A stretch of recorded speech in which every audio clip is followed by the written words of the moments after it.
Hello everyone, so today I'm going to read to you chapter 16 of The Giver. Here we go. Jonas did not want to go back. He didn't want the memories. He didn't want the honor. He didn't want the wisdom. Didn't want the pain. He wanted his childhood again, his scraped knees and ball games. He sat in his dwelling alone, watching through the window, seeing children at play, citizens bicycling home from uneventful days at work, ordinary lives free of anguish because he had been selected, as others before him had, to bear their burden. But the choice was not his. He returned each day to the annex room. The giver was gentle with him for many days following the terrible shared memory of war. There are so many good memories, the giver reminded Jonas, and it was true. But now Jonas had experienced countless bits of happiness, things he had never known of before. He had seen a birthday party with one child singled out and celebrated on his day, so that now he understood the joy of being an individual, special and unique and proud. He had visited museums and seen paintings filled with all the colors he could now recognize and name. In one ecstatic memory, he had ridden a gleaming brown horse across a field that smelled of damp grass, and had dismounted beside a small stream from which both he and the horse drank cold, clear water. Now he understood about animals, and in the moment that the horse turned from the stream and nudged Jonas's shoulder affectionately with his head, he perceived the bonds between animal and human. He had walked through the woods and sat at night beside a campfire. Although he had through the memories learned about the pain of loss and loneliness, now he gained too an understanding of solitude and its joy. "What's your favorite?" Jonas asked the giver. "You don't have to give it away yet," he added quickly. "Just tell me about it so I can look forward to it, because I'll have to receive it when your job is done." The giver smiled. "Lie down," he said. "I'm happy to give it to you." Jonas felt the joy of it as soon as the memory began. Sometimes it took a while for him to get his bearings, to find his place, but this time he fit right in and felt the happiness that pervaded the memory. He was in a room filled with people, and it was warm, with firelight glowing on the hearth. He could see through a window that outside it was night and snowing. There were colored lights, red and green and blue and yellow, twinkling from a tree which was oddly inside the room. On a table, lighted candles stood in a polished golden holder and cast a soft, flickering glow. He could smell things cooking, and he heard soft laughter. A golden-haired dog lay sleeping on the floor. On the floor there were packages wrapped in brightly colored paper and tied with gleaming ribbons, as Jonas watched. A small child began to pick up the packages and pass them around the room, to other children, to adults who were obviously parents, and to an older, quiet couple, man and woman, who sat smiling together on the couch. While Jonas watched, the people began, one by one, to untie the ribbons on the package, to unwrap the bright papers, open the boxes, and reveal toys and clothing and books. There were cries of delight, and they hugged one another. The small child went and sat on the lap of the old woman, and she rocked him and rubbed her cheek against his. Jonas opened his eyes and lay contentedly on the bed, still luxuriating in the warm and comforting memory. It had been there, all the things he had learned to treasure. "What did you perceive?" the giver asked. "Warmth," Jonas replied, "and happiness, and, let me think, family. That is what is a celebration of some sort, a holiday, and something else. I can't quite get the word for it. It'll come to you." Who are the old people? Why were they there? It had puzzled Jonas seeing them in the room. The old of the community did not ever leave their special place, the house of the old, where they were to be well cared for and respected. They were grandparents. Grandparents? Grandparents. It meant parents of the parents long ago. Back and back and back, Jonas began to laugh. So actually, there could be parents of the parents of the parents of the parents. And the giver laughed too. "Well, that's right. It's a little like looking at yourself in the mirror, looking at yourself in the mirror." Jonas frowned. "But my parents must have had parents. I never thought about it before. Who are my parents of the parents? Where are they?" "Well, you could go in the Hall of Open Records. You'd find the names. But think, son, if you apply for children, then you will be their parents of the parents. Who will be their grandparents?" "Well, my mother and father, of course." "And where will they be?" Jonas thought. "Oh," he said slowly, "when I finish my training and become a full adult, I'll be giving my own dwelling, and then when Lily does, a few years later, she'll get her own dwelling, and maybe a spouse and children if she applies for them, and then mother and father—" "That's right. As long as they're still working and contributing to the community, they'll go and live with the other childless adults, and they won't be a part of my life anymore. And after that, when the time comes, they'll go to the house of the old." Jonas went on. He was thinking aloud. And they'll be cared for and respected, and when they're released, they will be a celebration. Which you won't attend, the giver pointed out. Well, no, of course not, because I won't even know about it. By then, I'll be so busy with my own life, and Lily will too, so our children, if we have them, won't know who their parents or the parents are either. It seems to work pretty well that way, doesn't it? The way we do it in our community? Jonas asked. I just didn't realize there was any other way until I received that memory. It works, the giver agreed. Jonas hesitated. I certainly liked the memory, though. I can see why it's your favorite. I couldn't quite get the word for that whole feeling of it, the feeling that was so strong in the room. Love, the giver told him. Jonas repeated it. Love. It was a word and concept new to him. They were both silent for a minute, and then Jonas said, Giver? Yes. I feel very foolish saying this. Very, very foolish. No need. Nothing is foolish here. Trust the memories and how they make you feel. Well, Jonas said, looking at the four, I know you don't have the memory anymore because you just gave it to me, so maybe you won't understand this. I will. I'm left with a vague wisp of that one, and I have many other memories of family and holidays and happiness of love. Jonas blurted out what he was feeling. I was thinking that, well, I can see that it wasn't a very practical way to live, with the old right there in the same place, where maybe they wouldn't be well taken care of the way they are now, and that we have a better arrangement of what we're doing, how we're doing things. But anyway, I was feeling, actually, that it was kind of nice, and that I wish we could be that way, and that you could be my grandparent. The family in the memory seemed a little more, he faltered, not able to find the right word he wanted. A little more complete, the giver suggested. Jonas nodded. I liked the feeling of love, he confessed. He glanced nervously at the speaker on the wall, reassuring himself that no one was listening. I wish we still had that, he said. Of course, he added quickly, I do understand that it wouldn't work very well, and that's much better to be organized the way we are now. I can see that it was a dangerous way to live. What do you mean? Jonas hesitated. He wasn't certain really what he had meant. He could feel that there was risk involved, though he wasn't sure how. Well, he said finally, grasping for an explanation. They had fire right there in that room. There was a fire burning in the fireplace.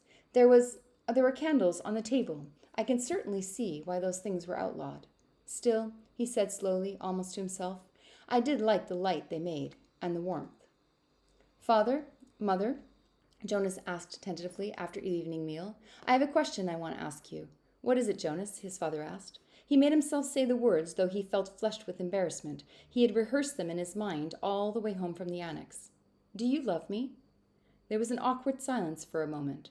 Then father gave a little chuckle. Jonas, you of all people. Precision of language, please.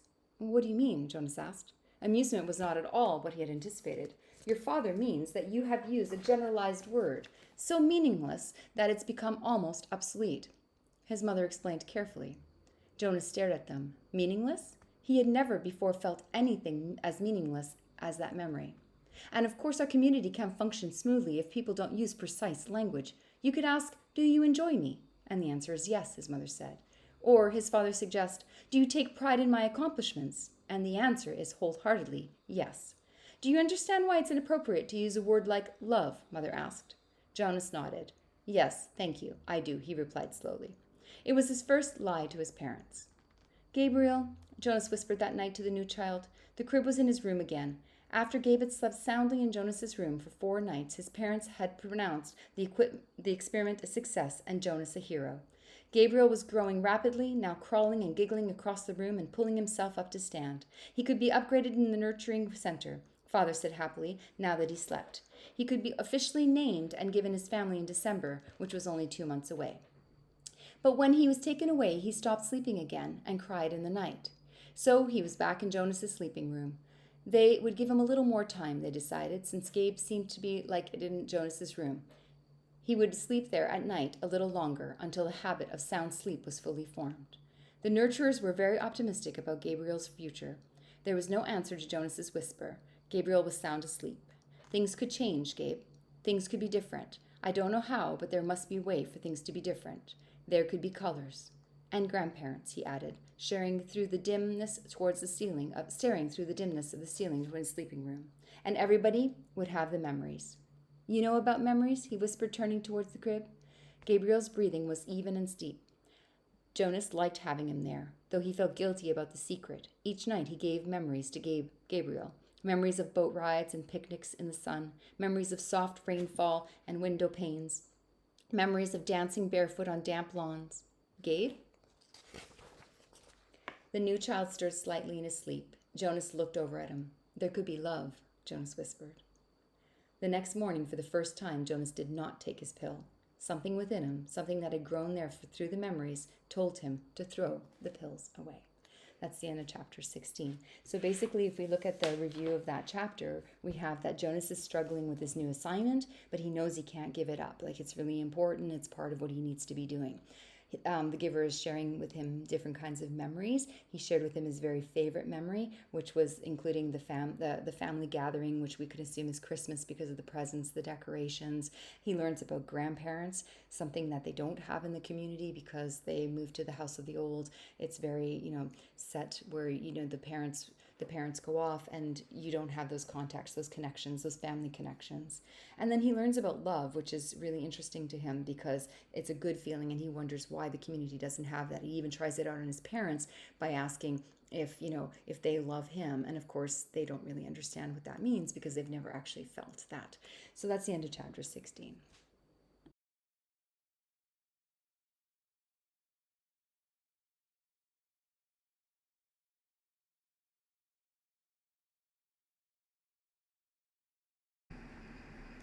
Okay, so now I'm going to read chapter 17 of The Giver.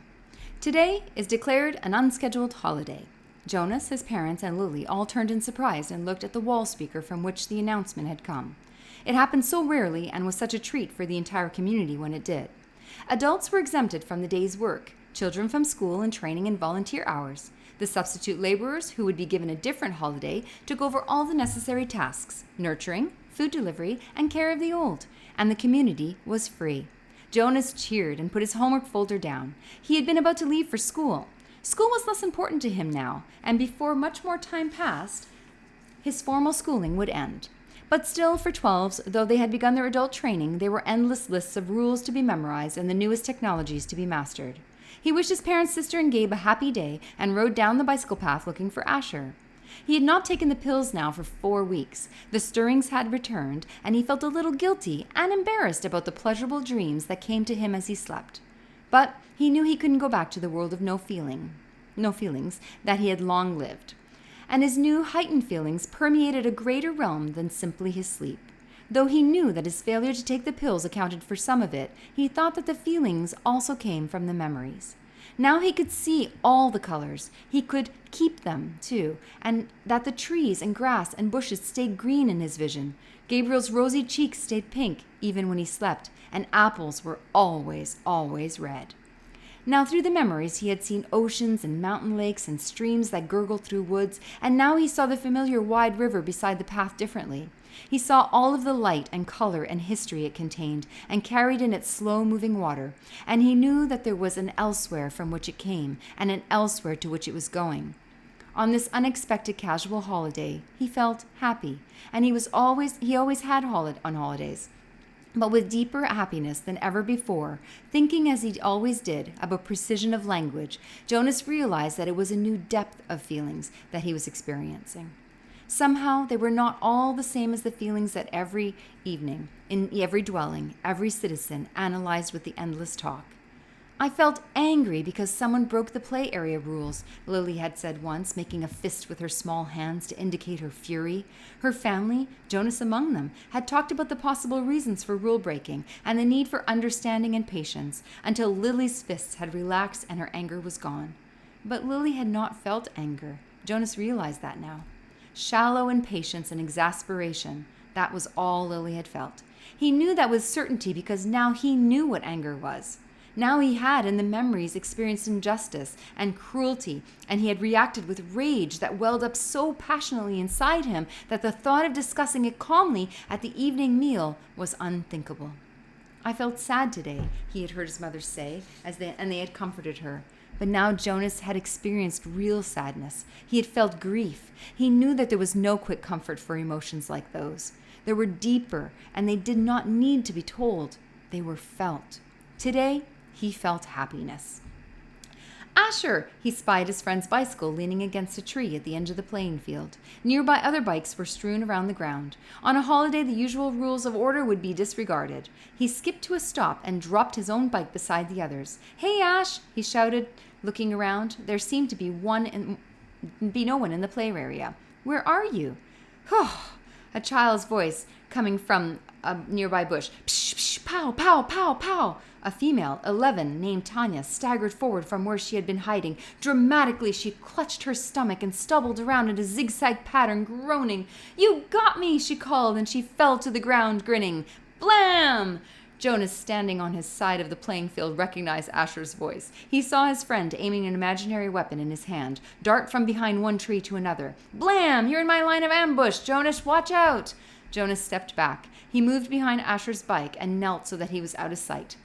It was a game he had often played with the other children, a game of good guys and bad guys, a harmless pastime that used up their contained energy and ended up only when they all laid posed in freakish postures on the ground.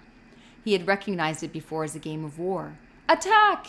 The shout came from behind the walls, the small storehouse where the play equipment was kept. 3 children dashed forward, their imaginary weapons in firing position. From the opposite side of the field came an opposing shout. "Counter-attack!" From their hiding place, a horde of children, Jonas recognized Fiona in the group, emerged, running in a crouched position, firing across the field. Several of them stopped, grabbed their own shoulders and chests with exaggerated gestures, and pretended to be hit. They dropped to the ground and lay suppressing giggles. Feelings surged within him. Jonas, he found himself walking towards the field. "You're hit, Jonas!" Asher yelled from behind the tree. "Pow! You're hit again!" Jonas stood alone in the center of the field. Several of the children raised their heads and looked at him uneasily. The attacking armies slowed, emerged from their crouched position, and watched to see what he was doing. In his mind, Jonas saw again the face of the boy who had lain dying in the field as it begged him for water. He had a sudden choked feeling, as if it were difficult to breathe. Over one of the children raised an imaginary rifle and made an attempt to destroy him with a firing nose. Psh, psh. Then they were all silent, standing awkwardly, and the only sound was the sound of Jonas's shuddering breaths. He was struggling not to cry. Gradually, when nothing happened, nothing changed, the children looked at each other nervously and went away. He heard the sounds as they righted their bicycles and began to ride down the path that led from the field. Only Asher and Fiona remained. "What's wrong, Jonas? It was only a game," Fiona said.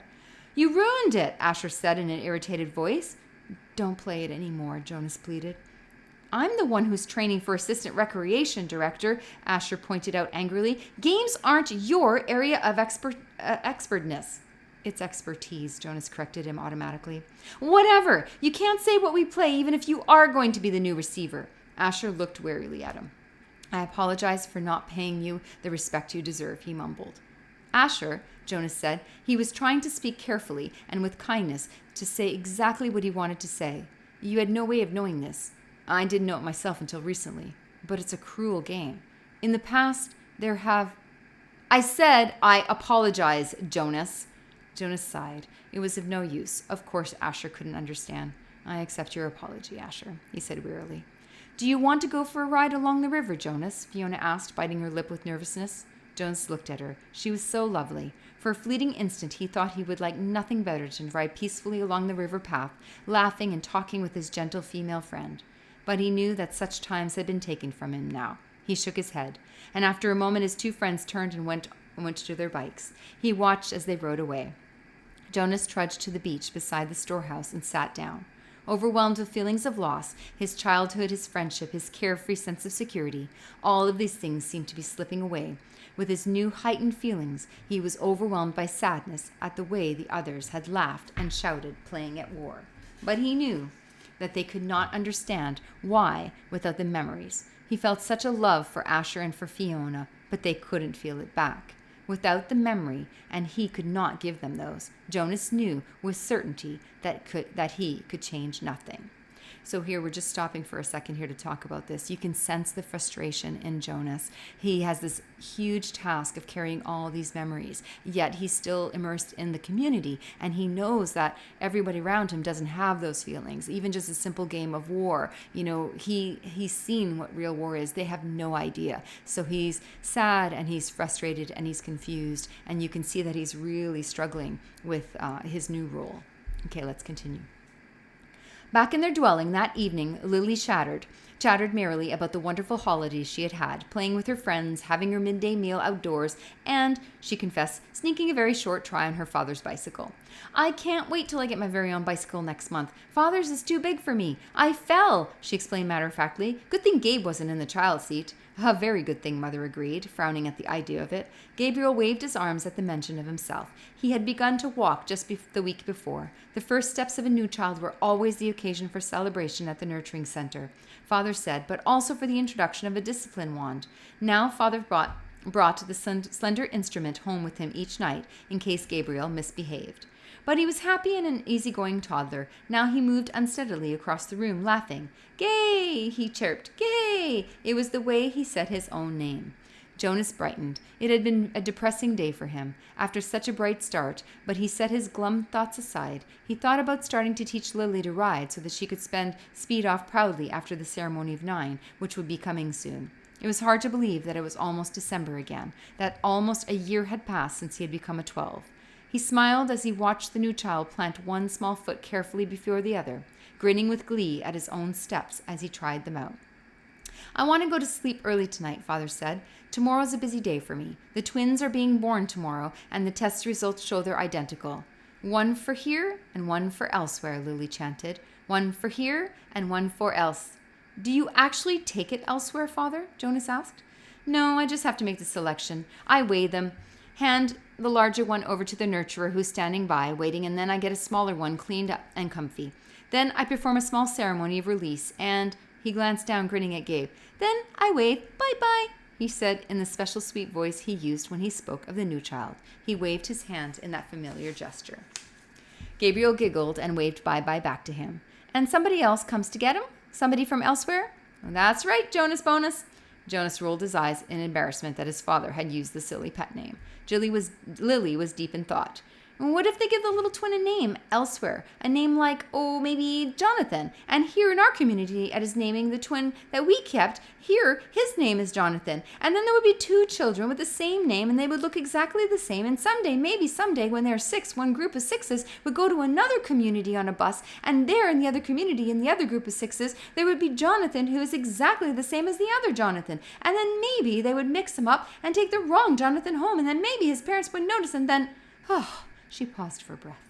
"Lily," Mother said, "I have a wonderful idea. Maybe when you become a 12, they'll give you the assignment of storyteller. I don't think we've had a storyteller in the community for a long time, but if I were on the committee, I would definitely choose you for that job." Lily grinned. "I have a better idea for one more story," she announced. What if actually we're all twins and didn't know it, and so elsewhere there would be another Lily and another Jonas and another Father and another Asher and another Chief Elder and another..." Father groaned. "Lily," he said, "it's bedtime." And that's the end of chapter 17. So let's just take a little review here, okay? So we have the unscheduled holiday that everybody is excited about, which just means that everybody has a day off. We know that Jonas has stopped taking the stirring pills, and he's starting to have these feelings, but he feels guilty about it because he's not supposed to, because he also has all these emotions running in him. He now can see all the colors, and so everything he looks at, he sees with different eyes. But of course, again, people don't understand that. So he feels very different, and he feels a little isolated in that sense. He's beginning to understand his emotions better, but again, because he can't share them with anybody, it's really hard.